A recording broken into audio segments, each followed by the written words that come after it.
Algo ha cambiado en el Palacio de Kensington y según personas cercanas a la familia, incluso los asesores de mayor rango aún están reevaluando la rapidez con la que sucedió.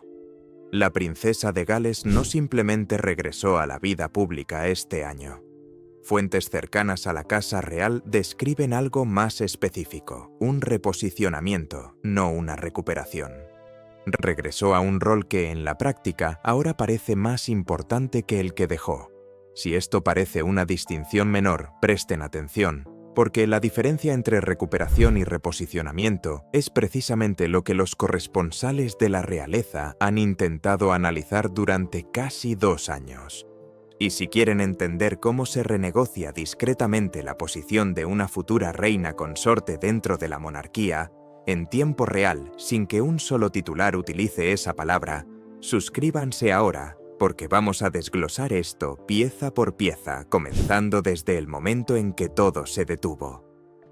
Para entender qué ha cambiado supuestamente, primero hay que entender, con todo detalle, cómo era su posición antes de que todo esto comenzara. Los corresponsales de la realeza utilizan un término específico para ello. La jerarquía de trabajo no es un título y no aparece en ningún documento oficial. Es la jerarquía informal en constante cambio que determina qué miembros de la familia asumen la mayor parte de las responsabilidades públicas, medida no por su posición en la línea de sucesión, sino por el volumen y la visibilidad de los compromisos, patrocinios y funciones estatales que se les confía dirigir sin supervisión directa. Antes de su diagnóstico, Catherine ya ascendía constantemente en esa jerarquía y llevaba más de una década haciéndolo. Había creado patrocinios en el desarrollo infantil temprano que, según la mayoría, eran un proyecto intelectual completamente suyo más que una causa heredada. Había emprendido iniciativas de salud mental que precedieron a la disposición pública a debatir el tema a nivel institucional. Se le habían confiado cada vez más compromisos en solitario en el extranjero, del tipo que el palacio no encomienda a cualquiera, porque un viaje en solitario al extranjero es, en efecto, una prueba de si un miembro de la realeza puede representar a la corona sin un miembro de la familia de mayor rango a su lado para absorber cualquier error. Superó esa prueba repetidamente. A principios de 2024, varios corresponsales de la realeza ya la describían, informalmente, como la figura más respetada institucionalmente de su generación dentro de la familia, incluso por delante de algunos miembros de la realeza de mayor rango por un margen significativo. Luego llegó marzo de 2024. Un simple anuncio. Un periodo de tratamiento. Un retiro temporal de sus deberes públicos para el que nadie, ni siquiera aparentemente la propia familia, pudo establecer una fecha precisa. Y durante los meses siguientes, la jerarquía real quedó inconclusa, un vacío que, según múltiples testimonios, se pidió discretamente a otros miembros de la familia que ayudaran a llenar. Vale la pena reflexionar sobre este vacío antes de continuar, porque es la raíz de casi todo lo que vino después. Cuando un miembro de la realeza de alto rango se retira, aunque sea temporalmente, incluso por razones que todos comprenden y con las que todos simpatizan, la institución no se detiene a esperar. No puede. Hay patrocinios con eventos anuales ya programados. Hay visitas de Estado a gobiernos extranjeros que ya esperan la presencia de una persona específica. Hay vínculos militares, fundaciones artísticas y organizaciones benéficas infantiles que habían organizado sus calendarios completos en torno a su participación. Así pues, la institución redistribuye, de forma discreta, eficiente y casi inmediata. Los compromisos se reasignan al miembro de la familia con la temática más similar. Los patrocinios se cubren de forma interina, como el palacio denomina internamente, aunque, como han señalado varios corresponsales que siguen de cerca estos asuntos, el término interino tiende a extenderse más de lo previsto inicialmente. Y según quienes estudian el funcionamiento diario de la Casa Real, esta redistribución no se restablece automáticamente a su forma original en el momento en que la persona que se retiró está lista para retomar su cargo. Existe un desfase estructural inherente al sistema. Un miembro de la realeza que regresa no recupera sin más la posición exacta que tenía antes. En muchos casos, tiene que volver a ganársela, compromiso tras compromiso, a la vista del público. O en algunos casos, y según se informa, esto es lo que ocurrió aquí, negocia algo completamente diferente, en lugar de luchar por recuperar exactamente lo que tenía. Fuentes cercanas a la Casa Real de Gales han sugerido, de forma reiterada y a través de diversos medios, que el equipo de Catalina optó deliberadamente por cómo aprovechar ese tiempo de inactividad, en lugar de simplemente esperar a que pasara. En vez de retomar su agenda previa al diagnóstico en cuanto recibió el alta médica, el enfoque, según se informa, fue mucho más selectivo. Menos compromisos en términos absolutos. Pero cada uno elegido con lo que un corresponsal de la realeza describió como precisión quirúrgica. Máxima visibilidad, máximo peso simbólico, mínima exposición innecesaria. Si esta versión es correcta y varias fuentes cercanas a la situación la han corroborado, representa un auténtico cambio estratégico, no solo una ralentización motivada por la salud. Y explicaría algo que los observadores de la realeza notaron casi inmediatamente después de su regreso. Hacía notablemente menos en términos numéricos, pero cada aparición parecía tener más peso institucional que casi cualquier cosa que hubiera hecho antes del diagnóstico. Consideremos la secuencia de eventos tal como la han presentado los corresponsales de la realeza. La primera gran prueba tuvo lugar en el desfile de la bandera en junio de 2024. Su primera aparición pública significativa desde el anuncio meses antes. Según fuentes cercanas a las deliberaciones internas, la decisión de aparecer en el balcón ese día no se tomó a la ligera ni se trató como una simple cita rutinaria. Supuestamente, se discutió, planificó y ensayó internamente con un nivel de cuidado que una aparición típica en un balcón no suele recibir. El momento debía ser perfecto. Su presencia debía transmitir un mensaje específico y cuidadosamente calculado sobre su salud, sin exagerar su recuperación ni minimizar su progreso. Al parecer, sus asesores consideraron varios planes de contingencia en caso de que necesitara retirarse en el último momento hasta la misma mañana del evento. Y cuando funcionó, cuando apareció visiblemente presente y comprometida, acaparó los titulares durante días y en una sola tarde cambió por completo el panorama público en torno a su salud. A partir de ese momento, según varios corresponsales que siguieron de cerca su agenda, todas sus apariciones posteriores parecían seguir la misma lógica. Wimbledon ese verano. El domingo del recuerdo más adelante ese año, visitas de estado cuando su salud y su equipo médico se lo permitían. Cada evento, de gran repercusión intencionada, conllevaba un peso simbólico que trascendía el propio acontecimiento. Y lo que se volvió notablemente diferente, casi ostensiblemente distinto, según varias personas que siguen de cerca el ritmo diario de los compromisos reales, fue la desaparición casi total del trabajo más discreto y menos visible que solía ocupar la mayor parte de su agenda antes del diagnóstico. Las visitas a hospitales regionales, los almuerzos benéficos más pequeños, el trabajo cotidiano poco glamuroso que los miembros de la realeza suelen realizar decenas de veces al año. Un trabajo que rara vez acapara titulares, pero que tradicionalmente ha sido la columna vertebral de la presencia de la institución en todo el país. Si esta ausencia refleja un ajuste temporal motivado por su salud o algo más cercano a una redefinición permanente de su forma de actuar en el futuro, es una cuestión que, según personas cercanas a la familia, ni siquiera el propio personal de la Casa Real ha resuelto del todo.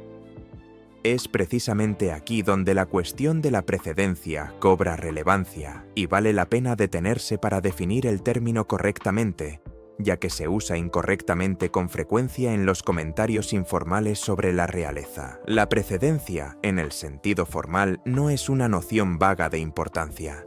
Es un sistema específico históricamente establecido que determina el orden exacto en que los miembros de la familia se clasifican en ocasiones de Estado, funciones ceremoniales y procesiones públicas.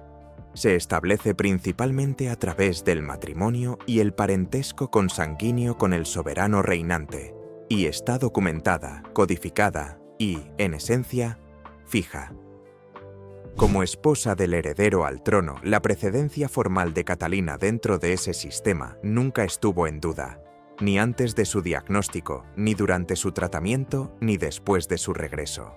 Nadie creíble ha sugerido lo contrario, lo que, según se informa, ha sido objeto de una discusión más discreta e informal, y esta es la distinción que varios corresponsales de la realeza se han esforzado en enfatizar, es algo completamente distinto.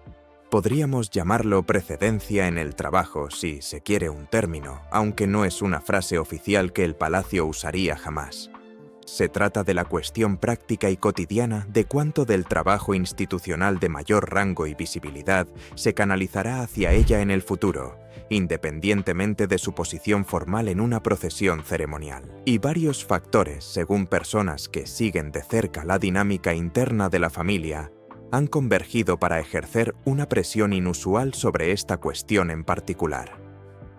El propio tratamiento contra el cáncer del rey Carlos ha obligado al monarca a reducir ciertas funciones en varios momentos, lo que ha presionado a la familia para consolidar su grupo más reducido posible de representantes públicos de plena confianza y capacidad. El príncipe Harry, por supuesto, lleva varios años fuera de la familia real activa, eliminando así una rama entera de apoyo potencial en la que la institución podría haberse apoyado de otro modo. Y la posición del príncipe Andrés ha seguido siendo, por decirlo suavemente, una fuente de complicaciones constantes en lugar de una ayuda. En conjunto, numerosos observadores de la realeza han llegado a una conclusión similar. El grupo de miembros de la realeza de alto rango, capaces de asumir la mayor carga ceremonial y diplomática, se ha reducido de forma más drástica y rápida que en casi cualquier otro momento de la historia reciente de la institución. Según varios comentaristas, esta reducción ejerce una presión práctica directa e inevitable sobre la institución para que se apoye más en Guillermo y Catalina en particular. No porque alguien dentro de la familia desee necesariamente que esa presión recaiga sobre ella, ni, según todos los informes fidedignos, por nada que se parezca a una rivalidad o una maniobra deliberada por parte de nadie. Es simplemente una cuestión estructural. Hay menos figuras de alto rango disponibles que antes y las dos figuras restantes con la mayor confianza pública y la trayectoria institucional más sólida resultan ser los príncipes de Gales. Que el propio proceso de recuperación de Catalina esté completamente preparado para absorber esa presión es, según personas cercanas a la situación, una cuestión totalmente distinta a si la institución necesita que ella la absorba. Esa tensión entre lo que la institución supuestamente necesita de ella, por un lado, y lo que su recuperación supuestamente le permite ofrecer, por otro, es, según varias personas que han seguido a esta familia durante casi 2 décadas, la verdadera historia que subyace silenciosamente en cada aparición pública que ha realizado desde su regreso. No se trata de una rivalidad con otro miembro de la familia. No es una lucha de poder por el control de las ceremonias. Es algo más parecido a una presión estructural, una institución con menos recursos que en generaciones, y una princesa cuya salud la obliga a ser más cuidadosa, más prudente y más selectiva que nunca, justo en el momento en que la institución más necesita que esté presente en todas partes a la vez. También está la cuestión de cómo el palacio ha gestionado la comunicación durante todo este proceso, algo que varios comentaristas de la realeza han descrito como realmente inusual para los propios estándares históricos de la institución. Las declaraciones sobre su salud han sido escasas y, cuando se han producido, específicas. y un control estricto que representa un verdadero cambio con respecto al patrón más reactivo de negación y posterior confirmación que ha caracterizado otras historias sobre la salud de la realeza en décadas pasadas. Algunas fuentes sugieren que esto refleja tanto las preferencias personales de Catalina y Guillermo como una estrategia institucional más amplia, un deseo deliberado de controlar la narrativa en torno a su recuperación según sus propios términos, en lugar de que ésta sea dictada poco a poco por la especulación externa y la presión de la prensa sensacionalista. Independientemente de si esta es la explicación completa, ha tenido un efecto medible y observable. El vacío informativo que tradicionalmente ha rodeado las historias sobre la salud de la realeza, ese tipo de vacío que solía llenarse casi de inmediato con especulaciones de fuentes anónimas, se ha gestionado excepcionalmente bien en este caso particular, incluso cuando la curiosidad pública sobre su pronóstico a largo plazo se ha mantenido persistentemente alta. Ahora bien, retrocedamos un poco, porque hay un aspecto que merece más atención de la que recibió inicialmente, y se refiere al momento en que la redistribución de funciones se hizo visible para el público, y no solo para los allegados. En los meses inmediatamente posteriores al anuncio de marzo de 2024, antes de que se supiera cómo sería finalmente el regreso de Catalina, varios miembros de la familia asumieron compromisos que normalmente le habrían correspondido a ella. La reina Camila asumió una carga pública notablemente mayor durante ese periodo, según múltiples testimonios, absorbiendo varios compromisos que figuraban en la agenda de Catalina antes del diagnóstico. La princesa Ana, fiel a su estilo, simplemente continuó haciendo lo que siempre ha hecho, lo que, según han señalado varios corresponsales de la realeza, se traduce en más compromisos oficiales al año que casi cualquier otro miembro de la familia real con o sin diagnóstico. Y según se informa, Sofía, ahora duquesa de Edimburgo, recibió un conjunto de responsabilidades significativamente ampliado durante ese tiempo, asumiendo una visibilidad que no había tenido anteriormente dentro de la rotación pública de la familia. En su momento, ninguna de esas redistribuciones se presentó como algo distinto a la función institucional habitual. Cubrir una carencia, apoyar a un miembro de la familia durante un período difícil y mantener la agenda en marcha. Sin embargo, varios corresponsales de la realeza han señalado en retrospectiva que la redistribución generó precisamente el desfase estructural descrito anteriormente. Para cuando Catalina estuvo médicamente preparada para regresar, varios de esos compromisos, patrocinios y áreas de responsabilidad informal ya habían encontrado nuevos destinos, al menos temporales. Recuperarlos nunca iba a ser tan sencillo como retomar exactamente donde lo había dejado, y según personas cercanas a la casa, nadie en el entorno de Catalina esperaba que lo fuera. Varias fuentes sugieren que esa es precisamente la razón por la que se optó desde el principio por un enfoque más selectivo y cuidadoso, en lugar de intentarlo como una especie de estrategia de consuelo tras el fracaso del intento de recuperar la agenda anterior por completo.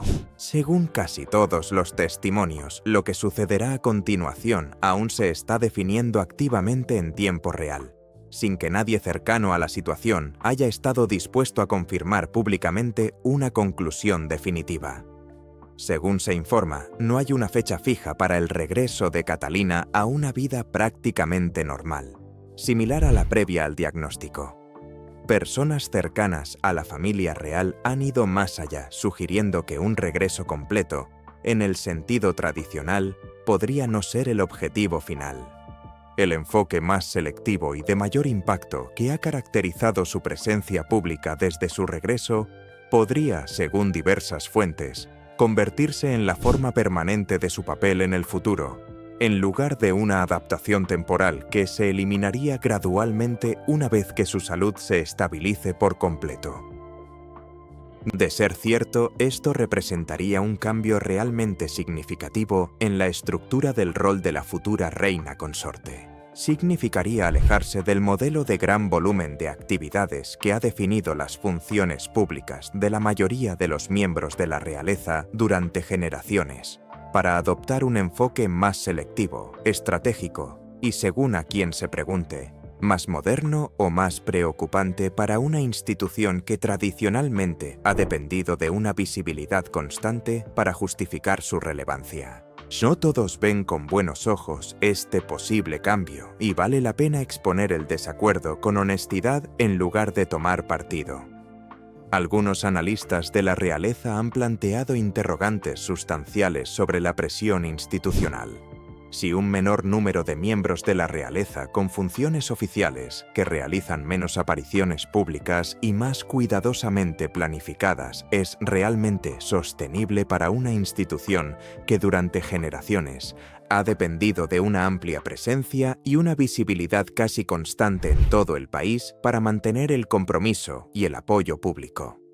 Si las figuras más confiables y capaces aparecen con menos frecuencia, incluso si cada aparición tiene mayor impacto, ¿se reduce silenciosamente la influencia de la monarquía en la vida de la gente común con el tiempo? Esta es una preocupación estructural legítima y varios analistas la han abordado con seriedad en lugar de desestimarla.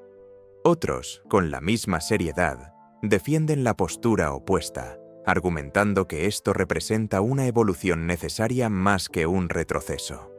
En su opinión, la calidad de la participación importa mucho más que la cantidad en una era de intenso escrutinio mediático, ciclos de noticias saturados y un público que en general tiene menos paciencia que las generaciones anteriores para las obligaciones ceremoniales realizadas por mero formalismo.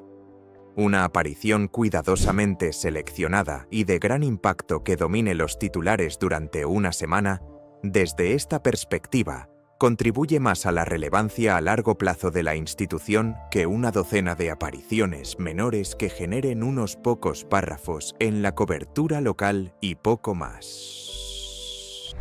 Quienes apoyan esta postura señalan la enorme cobertura generada por sus apariciones más recientes y selectivas, como prueba de que la estrategia, intencionada o no, está funcionando exactamente como se esperaba. Existe una tercera dimensión en este debate que también merece atención, y que concierne específicamente a William, ya que nada de esto ha ocurrido de forma aislada de su propio papel en constante evolución. A medida que Catalina se ha vuelto más selectiva, varios corresponsales de la realeza han observado que Guillermo ha asumido simultáneamente una posición pública mucho más visible y central, independiente de su papel como esposo. Sus iniciativas medioambientales se han ampliado. Sus compromisos relacionados con su futuro papel como monarca se han vuelto más frecuentes y, según varios testimonios, de mayor envergadura. Algunos comentaristas lo han interpretado como una mera coincidencia, simplemente dos personas en diferentes etapas de su propia evolución pública. Otros sugieren algo más cercano a una estrategia coordinada en la que la pareja divide deliberadamente la carga de trabajo institucional entre ambos, aprovechando las fortalezas y capacidades individuales de cada uno, en lugar de que cada uno intente igualar la visibilidad pública del otro. Ni la oficina de Guillermo ni la de Catalina han confirmado dicha división deliberada del trabajo, y según todos los testimonios disponibles, sigue siendo una mera especulación más que una estrategia confirmada.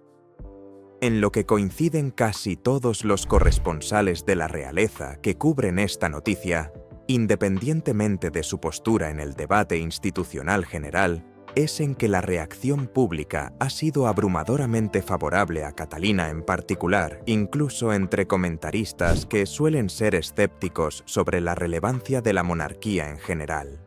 Su gestión de una situación de salud pública extraordinariamente difícil ha sido ampliamente elogiada en diversos medios que no suelen coincidir en muchos otros aspectos relacionados con la familia real.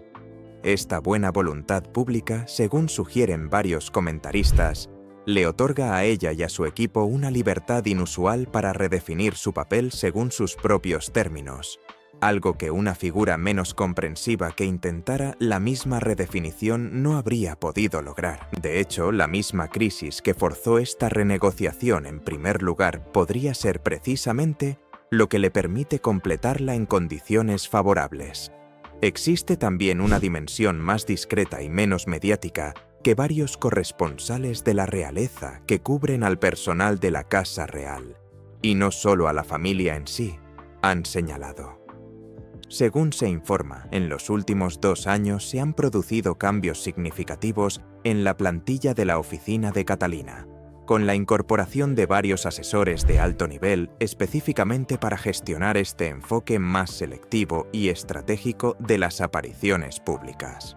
Este tipo de inversión en personal, según expertos en la materia, suele indicar un compromiso institucional a largo plazo, en lugar de una medida temporal que se revertiría una vez que su salud se estabilizara por completo.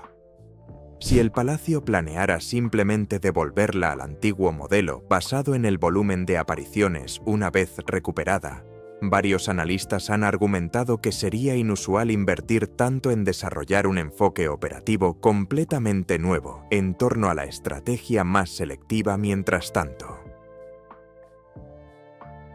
En conjunto, todo esto dibuja un panorama considerablemente más complejo que una simple historia de recuperación y reincorporación.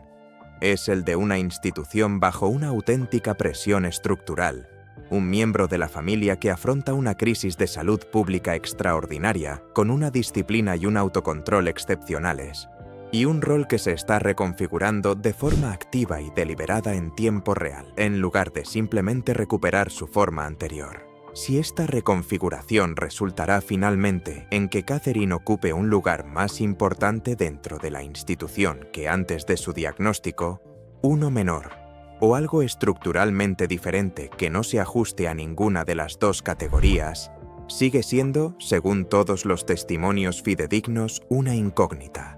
Lo que sí está claro, según casi todos los que han seguido de cerca este caso, es que la versión del rol que ahora asume no es simplemente una continuación del que dejó en marzo de 2024. Es algo que se está construyendo de forma deliberada y cuidadosa, en tiempo real, ante un público que presta más atención que nunca.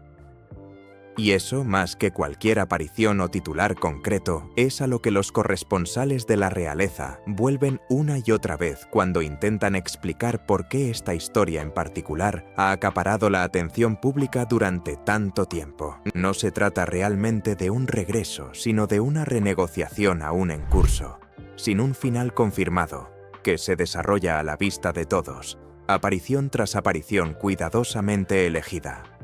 Cualquiera que sea la forma que finalmente adopte, según personas cercanas a la situación, probablemente dirá tanto sobre la futura estructura de la monarquía como sobre la propia recuperación de Catalina, porque a estas alturas resulta realmente difícil separar ambas.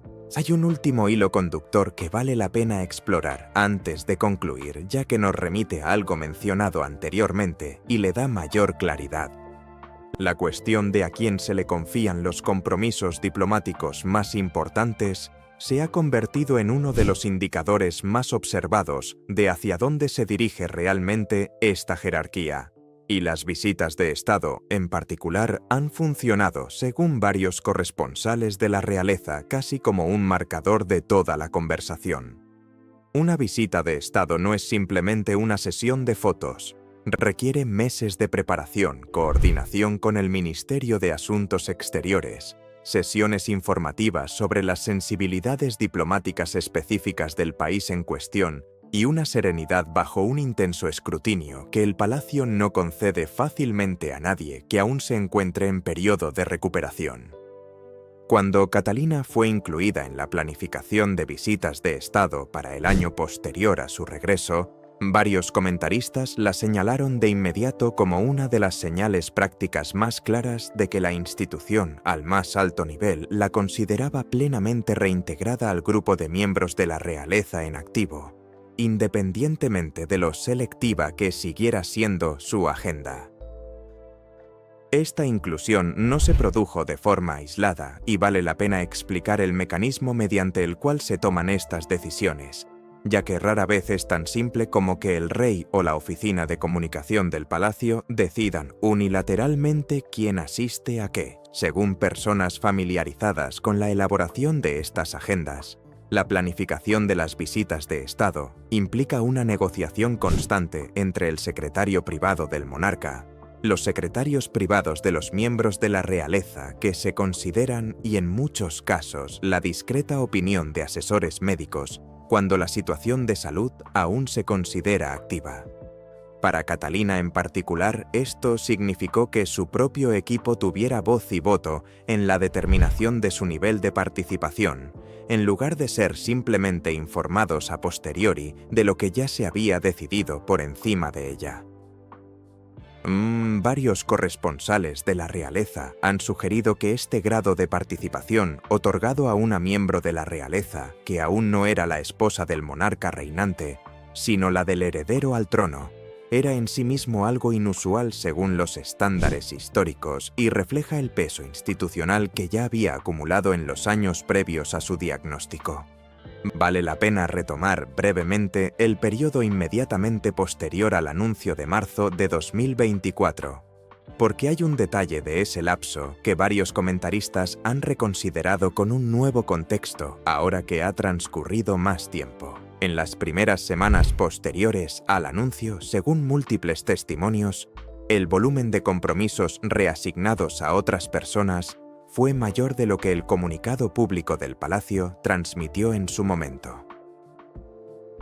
Algunos corresponsales de la realeza han sugerido desde entonces que la institución subestimó deliberadamente la magnitud de la redistribución en tiempo real, para evitar llamar la atención sobre las molestias prácticas que su ausencia estaba causando en un momento en que la prioridad declarada de la familia era proteger su privacidad durante el tratamiento.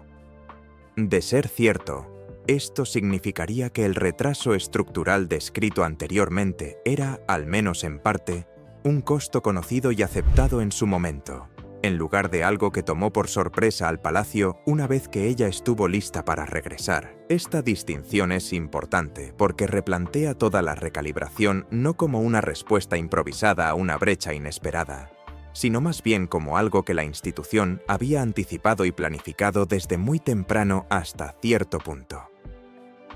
También está la cuestión de cómo otros miembros de la familia han hablado públicamente sobre su situación, lo que varios comentaristas han señalado como una señal discreta pero significativa de las prioridades institucionales.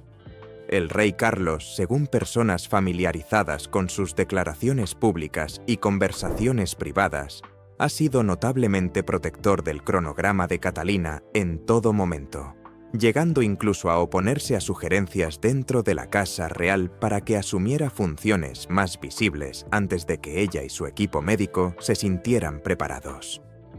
Este tipo de protección, proveniente del propio monarca reinante, según varios corresponsales de la realeza, probablemente otorgó al equipo de Catalina mucha más influencia para definir las condiciones de su regreso de la que un miembro de la realeza en una posición similar podría esperar tener.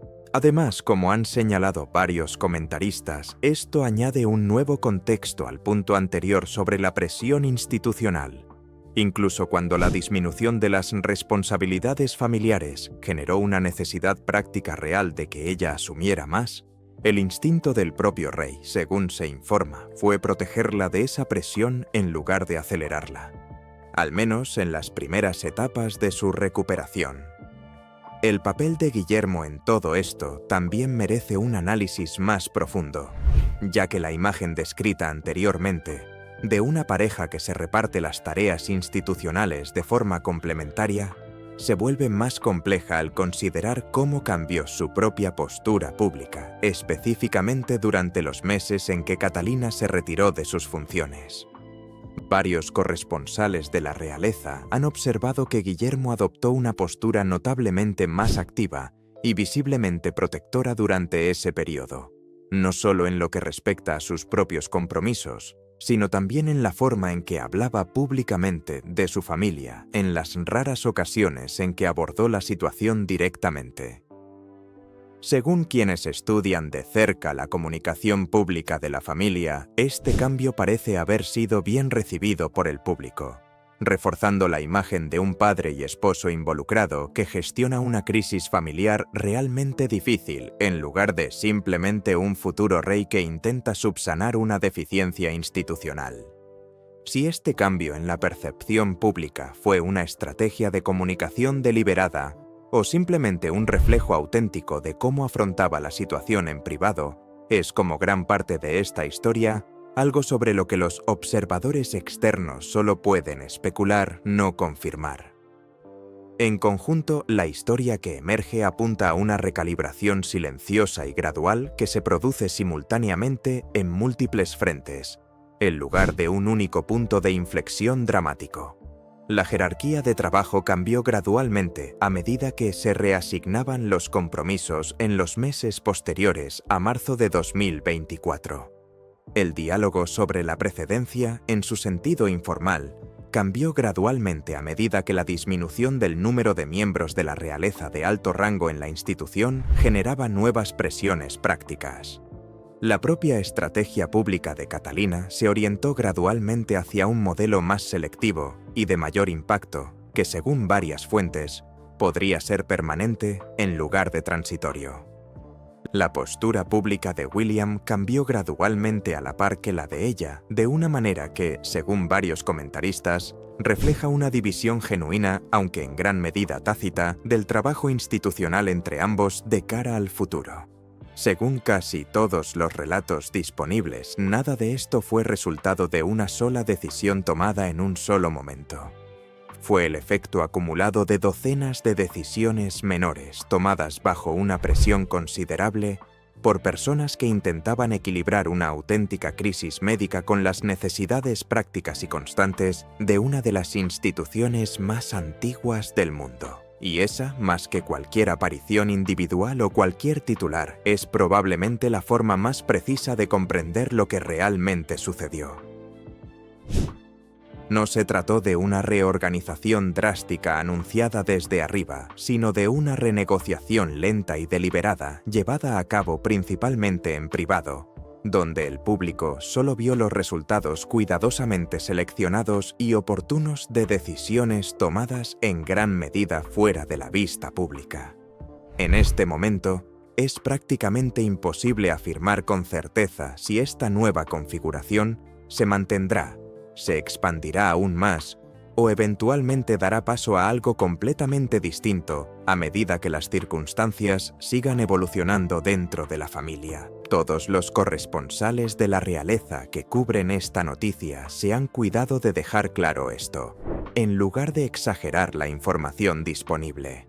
Lo que sí se puede afirmar con mayor seguridad es que la versión del papel que Catalina desempeña ahora es significativamente diferente de la que tenía antes de marzo de 2024. Un proceso que, según todos los informes, aún continúa en curso. Para una institución que durante siglos ha presentado la continuidad como uno de sus valores fundamentales, este tipo de renegociación visible, reconocida y en curso, que se desarrolla a la vista del público, constituye, a su manera discreta, uno de los acontecimientos más inusuales que la monarquía ha afrontado en los últimos tiempos. Existe un último factor que ayuda a explicar por qué esta particular recalibración ha atraído tanta atención sostenida, en lugar de desvanecerse como suele ocurrir con la mayoría de las noticias sobre la agenda real. El momento en que se produce en relación con el panorama institucional general. Toda esta renegociación se ha desarrollado casi simultáneamente con el diagnóstico de cáncer del rey, lo que, como han señalado varios corresponsales de la realeza, crea un efecto acumulativo pocas veces visto en la historia de la monarquía moderna. Dos de los miembros más importantes de la familia real lidiando con graves problemas de salud prácticamente al mismo tiempo, mientras la institución intenta proyectar estabilidad y continuidad ante el público. Según quienes estudian de cerca la estrategia de comunicación pública de la monarquía, esta coincidencia es precisamente la razón por la que el palacio ha sido tan inusualmente riguroso en el control de la información sobre ambas situaciones. Una sola noticia sobre un problema de salud no gestionada podría generar simpatía y preocupación, Dos noticias similares mal gestionadas podrían generar una auténtica ansiedad pública sobre la capacidad básica de la institución para funcionar. Varios comentaristas han sugerido que esta presión compartida fue parte de lo que impulsó al equipo de Catalina y a la Oficina de Comunicaciones del Rey a adoptar estrategias de comunicación tan coordinadas y controladas durante el mismo periodo, a pesar de que ambas situaciones eran gestionadas por oficinas diferentes. Según se informa, esta coordinación también influyó en la forma en que se presentaron públicamente las dos recuperaciones. Varios corresponsales de la realeza han señalado que el regreso del rey a una agenda pública más completa y el regreso más selectivo de Catalina, ya sea por coincidencia o por designio, rara vez acapararon los titulares al mismo tiempo. Según quienes seguían de cerca el calendario, las apariciones más importantes de uno tendían a espaciarse con respecto a las del otro, en un patrón que varios comentaristas sugieren que difícilmente fue accidental.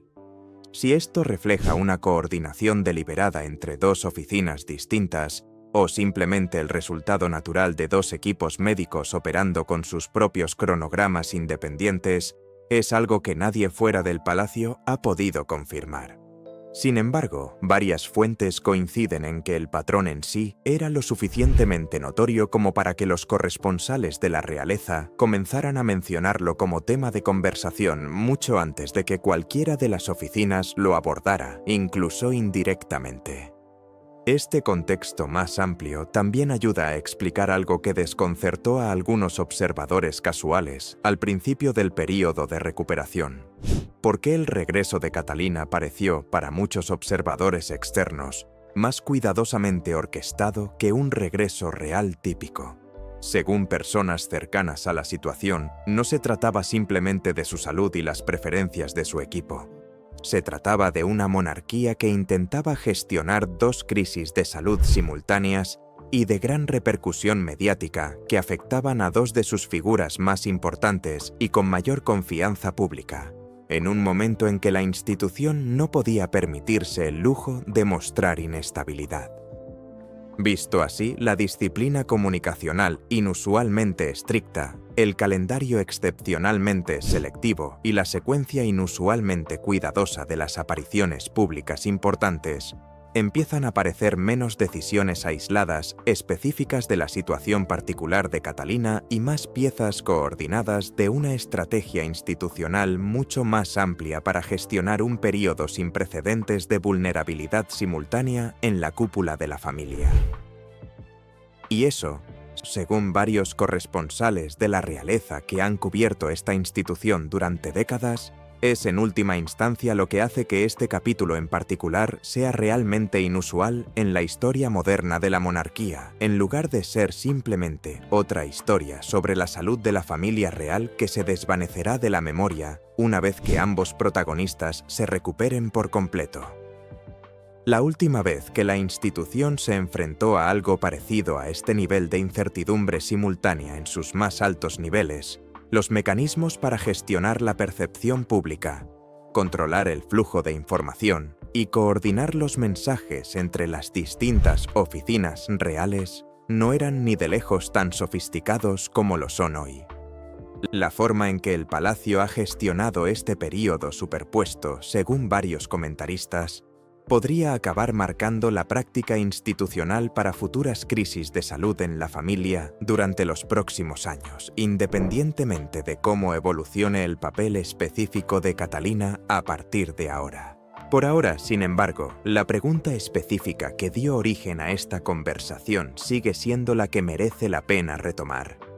No se trata de si la monarquía como institución sobrevivirá a este periodo de incertidumbre superpuesta, que según todos los análisis fiables lo hará, sino de qué forma adoptará el papel de Catalina una vez que la familia haya superado por completo ambas recuperaciones y la fase más urgente y protectora de los 2 últimos años dé paso a lo que venga después. Esa respuesta, según casi todos los que han seguido de cerca este tema, aún se está escribiendo, aparición tras aparición cuidadosamente elegida, y probablemente seguirá sin resolverse durante algún tiempo. Gracias por ver el vídeo, no olviden darle a me gusta y suscribirse.